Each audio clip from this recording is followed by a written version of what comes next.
Hey, say thank you, Grandma. I met Johnny playing softball. Johnny came out to play softball. Yeah. And I was like, oh my God, look at this one. He's not gonna last. And then he ended up being a much better softball player. We talked about having kids way back in the beginning, right? We wanted to, we knew about kids in distress, and we wanted to help out the kids there, kids in distress. And we went to a MAP class. Right, which is like the orientation for fostering. For foster care. Yeah. But we couldn't do it because we didn't have an extra bedroom. We were both renting apartments at the time. So we had to wait until we bought a house. So we bought a house. Easy peasy. Well, it wasn't easy peasy because, two men couldn't foster a child. It was strongly suggested that, if we were to ever adopt, that we may want to keep quiet about our sexuality. Yeah. John had to have his own room, I had to have my own room, the baby had to have his own bedroom, so we had to buy a 3-bedroom house. Well, yeah, and adoption, wasn't even legal for 2 men at the time. Right. So it's still not even legal, but there have been some changes in court. Right. It's not so illegal, I guess. Right. We did the MAP class, and then once we got our certificate, the house was cleared for foster care. We immediately got a phone call from Kids in Distress. Like the same day. The same day, yeah. Which was shocking.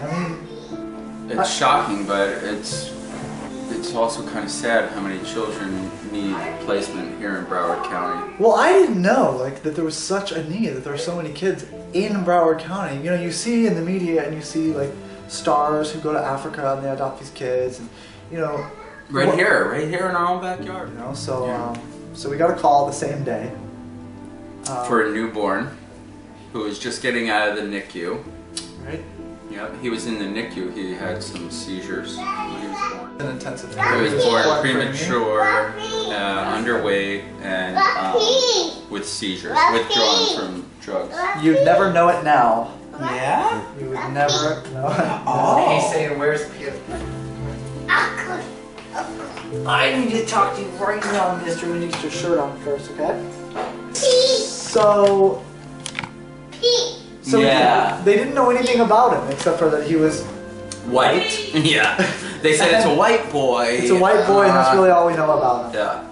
And when we went in there, we told him we would take any race, any gender. So it took a couple days, but we made the drive to go pick him up. And it would have taken longer, but John got in the car and said, "Let's go get him." Right. But and we got him home. We were like, "Now what do we do?" I tell everybody that it's like falling in love times 1,000. It's just like a soul-changing spiritual moment. And it was for me meeting. Yeah, you were calling him your son immediately. Yeah. But it was a roller coaster ride for us. Well, Zachary wakes up first. 6:30? He wakes up at 6:30. Every morning. Yeah. Which is both so fun and exciting and sometimes exhausting. Yeah. Right? He'll wake up and scream from his crib, "Daddy Frankie! Daddy Johnny!" I believe that's Daddy Johnny. 90% of the time it's Daddy Johnny because I work with kids. He helps with his chores.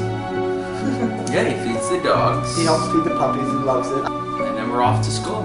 Yep, then he's off to school. Bring him home, and if Frankie's working, then we all try to have dinner together. And then he falls asleep to it. And now we're the all-American family. We could not be happier.